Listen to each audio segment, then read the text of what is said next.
Operation Highjump, the Untold UFO War in Antarctica, and the Hollow Earth Theory. Admiral Richard E. Byrd.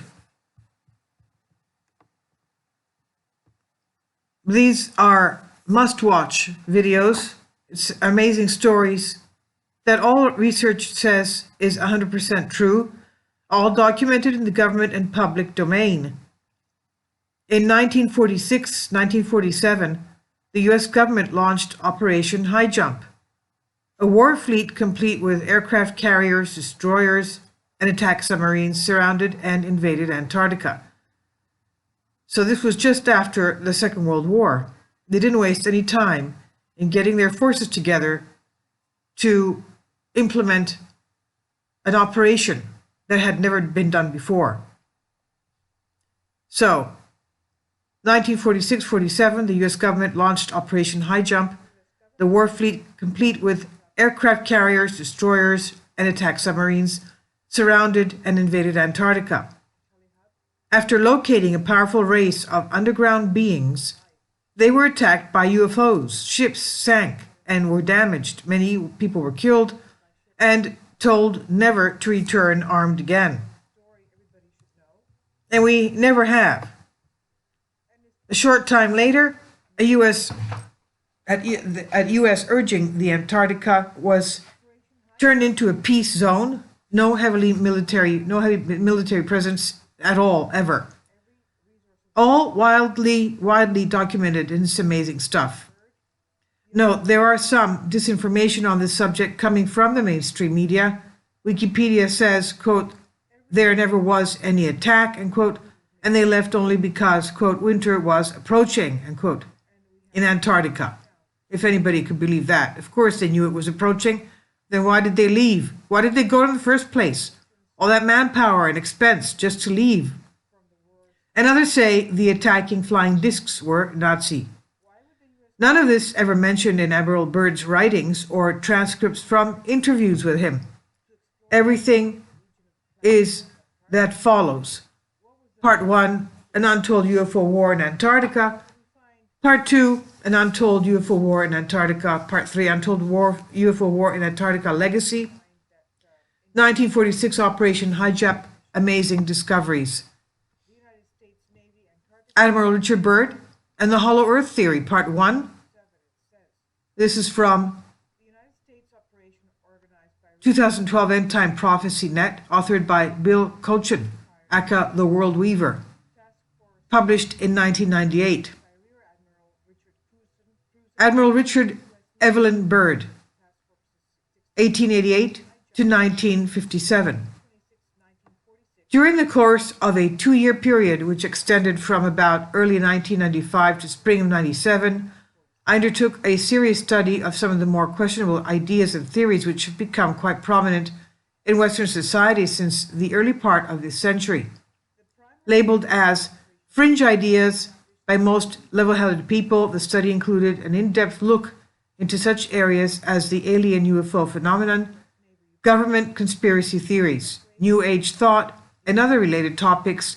In undertaking this study, like most people, I was particularly motivated by my own curiosity as well as by personal desire to expand my understanding of such matters so that I could write about them in a more knowledgeable fashion.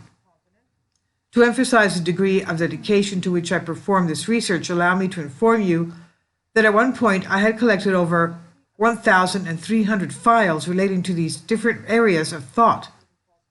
These files include hundreds and hundreds of reports, personal testimonies, book extracts, commentaries, and some of the best UFO photographs available via the internet. I spent a great deal of money and time to collect this information, and I read every single bit of it, a project which took me literally months and months to complete. What I quickly discovered during this time is that there is a worldwide body of people who have invested a great deal of time, energy, money, and thought in their attempt to sort fact from fiction. And please note that I am not just referring to the common imaginative kooks who obviously have something loose rattling around their brains, but I am referring to serious study groups which are organized and staffed by people with very professional backgrounds. The purpose of these organizations is to gather and carefully analyze as much information as is humanly possible. Some of these people work on very limited budgets. And even as a Christian, I must candidly admit that a lot of information I came across is very interesting, some of it even to the point of being quite fascinating despite my long background in the study of the Bible and my attempts to maintain a healthy degree of skepticism. At times, I too found myself being drawn into the web of delusion, which was overcome some of those people who are not familiar with God's Word and the warning that it offers. I imagine that it is only the Lord's mercy that I too was not completely deluded, as some of these others have been. The reason I am sharing this with you is to emphasize the powerfully deceptive nature of some of this material. I expound more fully on this topic in other of my alien UFO and New Age related articles, as well as in some of my end time articles, and I trust that you will take the time to read them, he says. In particular, topic which was well established within circles of thought, the ideas of the existence of underground civilizations and secret bases operating either by advanced alien civilizations, by the descendants of Nazi Germany, by U.S. government shadow organizations, or by ancient human or semi-human civilizations which fled underground a very long time ago. In some cases, it is claimed that these underground bases and cities are joint human-alien endeavors. In studying this phenomenon, one comes across such topics as Mount Shasta and Tilos, Shambhala and Agartha, Death Valley and the Panamint Mountains, Dulce, New Mexico, Tibet, the Gobi Desert, Iron Mountain, Alice Springs, the Shaver Mysteries, and the Terras and the Deros, the Atlanteans and the Lemurians, the Mothmen, the Greys, the Reptilians and Nordics, etc. Being as plenty of information as well as disinformation has already been written on these various subjects, I will only be discussing a few of these later on in this article. What I wish to address is the current time, one certain central theme which encompasses all of these different topics, and that is the Hollow Earth theory. According to the phenomenon of this theory, contrary to what is stated in modern science books, the Earth is not a solid sphere with a molten or semi-molten iron core, but rather it is more akin to a hard-boiled egg in which most of the white or the albumin has been removed, leaving the yolk floating in the middle of the egg with an empty space existing between it, that is, the yolk and the remaining albumin, which itself is protected by the hard outer shell. To push this in more geological terms, the adherents of the Hollow Earth theory state that this yolk is in actuality a nuclear mini-sun which provides both light and life to this purported inner world. In other words, the Earth is actually a hollow sphere with a mantle much less thick than what we have been taught, and without any outer or inner core.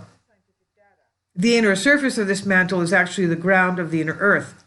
It's claimed that the reason that the mini-sun does not crash into the inner surface of the Earth during its revolution around the Sun is due to the energy released by this mini-sun acting as a repulsive force which keeps this mini-sun equidistant from all surface of the inner Earth, a theory which I personally find hard to accept. According to this theory, it's also said that the center of gravity is not in the center of the Earth, but rather in the middle of this much thinner mantle, which is just below the crust. In other words, just as a ball will drop to the ground if one is standing on the outside of the Earth, the very same thing will happen if one is standing on the inside of the Earth as well. That is, the ball will drop towards the ground, meaning towards the outer surface of the planet and away from the inner sun. In like manner, these theories claim that just as we look up and see the sky around us, with the sun traveling its daily course due to the Earth's rotation, an inhabitant of inner Earth also sees a blue sky, albeit in somewhat a hazy one, with the inner sun floating in the middle of it, and it is also believed that the adherents of the Hollow Earth theory, that this inner world possesses valleys and mountains and streams, rivers, lakes, and oceans. It's proposed origin of all of this water, which leads us to the next part of the discussion. Now, according to a certain questionable publication, a small booklet distributed by a company in the state of Missouri, USA, in early 2047, famous American aviator Admiral Richard E. Byrd was sent on an Arctic expedition by the United States government for the purpose of determining the feasibility of mining uranium in the Arctic Circle.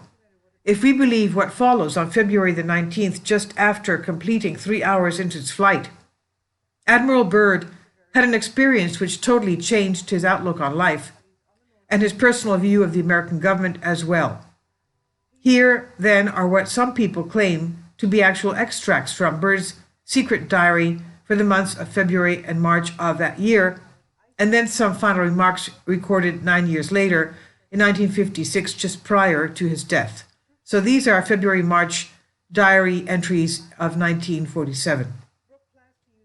Quote, "I must write this diary in secrecy and obscurity.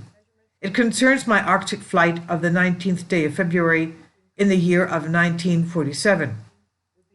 There comes a time when the rationality of men must fade into insignificance, and one must accept the inevitability of the truth.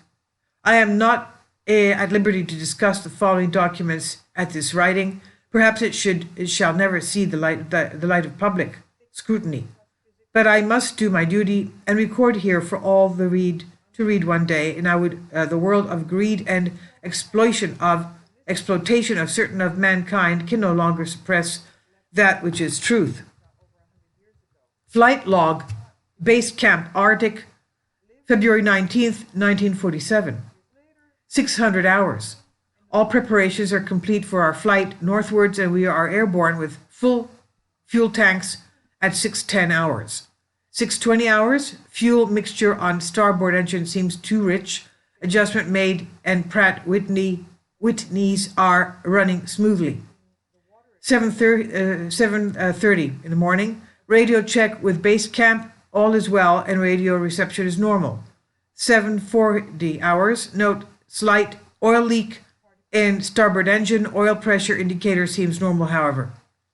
800 hours, slight turbulence noted from easterly direction, altitude 23-21 feet, correction to 1700 feet, no further turbulence, but tailwind increased, slight adjustment in throttle controls, aircraft performing very well now.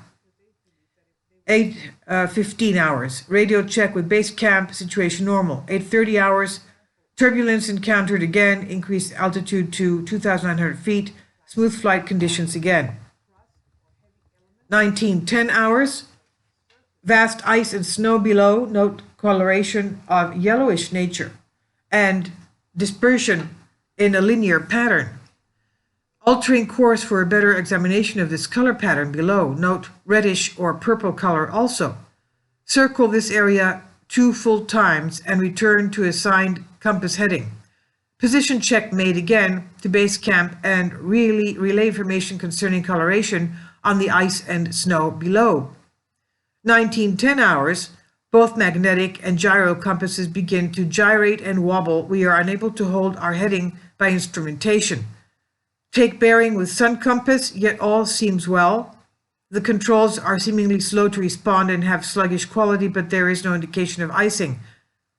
915 hours, in the distance is what appears to be mountains. 9:49 hours, 29 minutes elapsed flight time. From the first sighting of the mountains, it's no illusion. They are mountains and consisting of small range that I have never seen before. 9:55 hours, altitude changed to 2950 feet, encountering strong turbulence again. 1000 hours, we are crossing over a small mountain range and still proceeding northward as best as can be ascertained. Beyond the mountain range is what appears to be a valley with a small river or stream running through central portion. There should be no green valley below. Something is definitely wrong and abnormal here. We should be over ice and snow. To the port side are great forests growing on the mountain slopes. Our navigation instruments are still spinning. The gyroscope is oscillating back and forth. 1005 hours, that's 10:05 in the morning. I alter altitude to 1,400 feet and execute a sharp left turn to better examine the valley below. It's green with either moss or a type of tight-knit grass. The light here seems different. I cannot see the sun anymore. We make another left turn and we spot what seems to be a large animal of some kind below us. It appears to be an elephant. No, it looks like a mammoth. This is incredible, yet there it is. Decrease altitude to 1,000 feet and take binoculars to better examine the animal. It's confirmed. It's definitely a mammoth-like animal. Report this to camp. At 10:30 in the morning, encountering more rolling green hills now, the external temperature indicator reads 74 degrees Fahrenheit. Continuing on our heading now, navigation instruments seem normal now. I'm puzzled over their action. Attempt to contact base camp radio is not functioning. 11:30 hours. Countryside below is more level and normal, if I may use that word. Ahead we spot what seems to be a city. This is impossible. Aircraft seems light and oddly buoyant. The controls refuse to respond. My God, if our port and starboard wings are a strange type of aircraft. My God, off our port and starboard wings are a strange type of aircraft. They are closing rapidly alongside. They are disc-shaped and have a radiant quality to them. They are close enough now to see the markings on them. It is a type of swastika. This is fantastic. Where are we? What has happened? I tug at the controls again. They will not respond. We are caught in an invisible vice grip of some type. 11:35 hours. Our radio crackles and a voice comes through in English with what happens where perhaps is a slight Nordic or Germanic accent. The message is, quote, "Welcome, Admiral, to our domain. We shall land you in exactly 7 minutes. Relax, Admiral, you are in good hands," end quote. I note the engines of our plane have stopped running. The aircraft is under some strange control and is now turning itself. The controls are useless. 11:40 hours. Another radio message received. We begin the landing process now, and in moments the plane shudders slightly and begins to descend as though caught in some great unseen elevator. The downward motion is negligible and we touch down with only a slight jolt. 11:45 hours. I am making a hasty last entry in the flight log. Several men are approaching on foot towards our aircraft. They are tall with blonde hair. In the distance is a large shimmering city, pulsating with rainbow hues of color. I do not know what is going to happen now, but I see no signs of weapons on those approaching. I hear now a voice rendering to me by name, ordering me by name to open the cargo door. I comply and log. From this point, I write all the following events here from memory. It defies imagination and would seem all but madness if it had not happened. The radio man and I are talking from the aircraft and we are receiving in a most cordial manner. We were received in a most cordial manner. We were then boarded on a small platform-like conveyance with no wheels. It moves us towards a glowing city, the glowing city with great swiftness. As we approach, the city seems to be made of crystal material. Soon we arrive at a large building that is a type I have never seen before. It appears to be right out of the design board of Frank Lloyd Wright, the architect, the famous architect, or perhaps more correctly, out of a Buck Rogers setting. We are given some type of warm beverage which tastes like nothing I have ever savored before. It is delicious. After about 10 minutes, two of our wondrous appearing hosts come to our quarters and announce that I am to accompany them. I have no choice but to comply. I leave my radio man behind and we walk a short distance and enter into what seems to be an elevator. We descend downwards for some moments. The machine stops and the door is lifts slightly upwards. We then proceed down a long hallway that is lit by a rose-colored light that seems to be emanating from the very walls themselves. One of the beings motions for us to stop before a great door. Over the door is an inscription that I cannot read. The great door slides noiselessly open and I am beckoned on to enter. One of my hosts speaks. "Have no fear, Admiral. You are to have an audience with the master." Step inside, and my eyes adjust to a beautiful coloration that seems to be filling the room completely. Then I begin to see my surroundings. What greeted my eyes is the most beautiful sight of my entire existence. It is, in fact, too beautiful and wondrous to describe. It is exquisite and delicate. I do not think there exists a human term that can describe it in any detail with justice. My thoughts are interrupted in a cordial manner by a warm, rich voice of melodious quality. Quote, "I bid you welcome to our domain, Admiral." Unquote. I see a man with delicate features and with the etching of years upon his face. He is seated at a long table. He motions me to sit down in one of the chairs. After I am seated, he places his fingertips together and smiles. He speaks softly again and conveys the following, quote, "We have let you enter here because you are of noble character and well known on the surface world, Admiral." Surface world I half grasp under my breath. Yes, the master replies with a smile. You are in the domain of Ariani, the inner world of the earth. We shall not long delay your mission, and you will be safely escorted back to the surface and for a distance beyond. But now, Admiral, I shall tell you why you have been summoned here. Our interest rightly begins just after your race exploded the first atomic bombs over Hiroshima and Nagasaki, Japan. It was at that alarming time we sent our flying machines, the Flugerans, to your surface world to investigate what your race had done. That is, of course, past history now, my dear Admiral, but I must continue on. You see, we have never interfered before in your race's wars and barbarity, but now we must, for you have learned to tamper with a certain power that is not for man, namely that of atomic energy. Our emissaries have already delivered messages to the powers of your world, and yet they do not heed. Now you have been chosen to be witness here that our world does exist. You see, our culture and science is mainly many thousands of years beyond your race.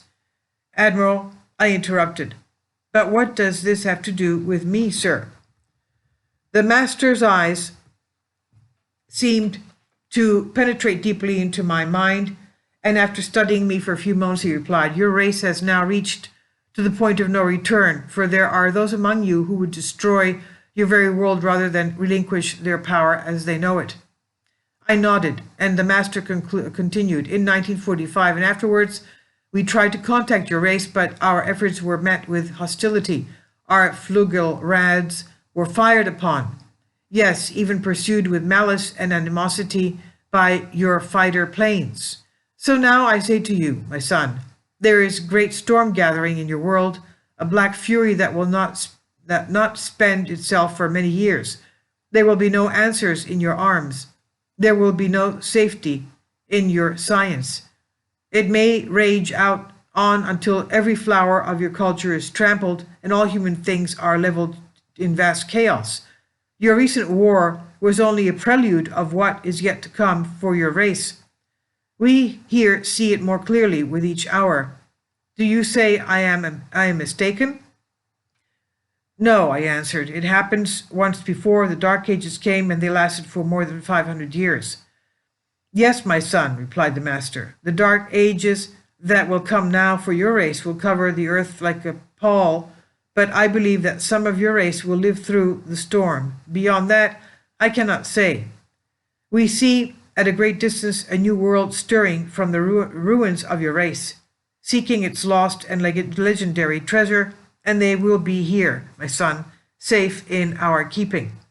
When that time arrives, we shall come forward again to help revive your culture and your race. Perhaps by then you will have learned the futility of war and its strife.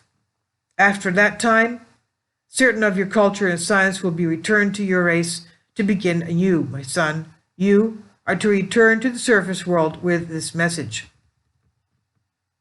With these closing words, our meeting seemed at an end. I stood for a moment as in a dream, but yes, I knew this was reality, and for some strange reason I bowed slightly, either out of respect or humility, I don't know which. Suddenly, I was again aware that the two beautiful hosts who had brought me here were again at my side. This way, Admiral Notion 1. I turned once more before leaving and looked back towards the master. A gentle smile was etched on his delicate and ancient face. "Farewell, my son," he spoke. Then he gestured with a lovely, slender hand, a motion of peace, and our meeting was truly ended. Quickly we walked back through the great door of the master's chamber and once again entered into the elevator. The door slid slightly downward, and we were at once going upwards. One of my hosts spoke again.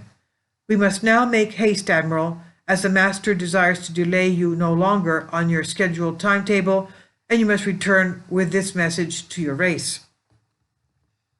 I said nothing. All of this was almost beyond belief, and once again my thoughts were interrupted as we stopped. I entered the room and was again with my radio man. He had an anxious expression on his face. As I approached, I said, "It's all right, Howie, it's all right." The two beings motioned us towards the awaiting conveyance. We boarded and soon arrived back at the aircraft. The engines were idling and we boarded immediately. The whole atmosphere seemed charged now with a certain air of urgency. After the cargo door was closed, the aircraft was immediately lifted by that unseen force until we reached the altitude of 2,700 feet. Two of the aircraft were alongside for some distance, guiding us on our return way. I must state here, the airspeed indicator registered no reading, yet we were moving along at a very rapid rate. 2015 hours, a radio message comes through. "We are leaving you now, Admiral. Your controls are free. Auf Wiedersehen." That's German for goodbye. We watched for a moment as the Fluggerrads disappeared into the pale blue sky. The aircraft suddenly felt as though caught in a sharp downward for a moment, downdraft. We quickly recovered her control. We did not speak for some time. Each man has his thoughts. Entry into flight log continues. 2:20 in the afternoon. We are here again over vast areas of ice and snow and approximately 27 minutes from base camp. We radio them, they respond, we report all conditions normal. Base camp expressed relief at our re-established contact. 300 hours, we land smoothly at base camp and I have a mission. End log entries. March 11, 1947, I have just attended a staff meeting at the Pentagon. I have stated fully my discovery and the message from the master. All is duly recorded. The President has been advised. I am now detained for several hours, 39 minutes to be exact. I am interviewed intently by top security forces and a medical team. It was an ordeal. I'm placed under strict control via the national security provision of this United States of America. I am ordered to remain silent in regard to all that I have learned on the behalf of humanity. Incredible. I am reminded that I am a military man and I must obey orders. December 30th, 1956, final entry. These last few years elapsed since 1947 have not been kind. I now make my final entry in the singular diary. In closing, I must state that I have faithfully kept this matter secret as directed all these years. It has been completely against my values of moral right. Now I seem to sense the long night coming on, and the secret will not die with me, but as all truth shall, it will triumph, and so it shall. This can be the only hope for mankind. I have seen the truth, and it has quickened my spirit and has set me free.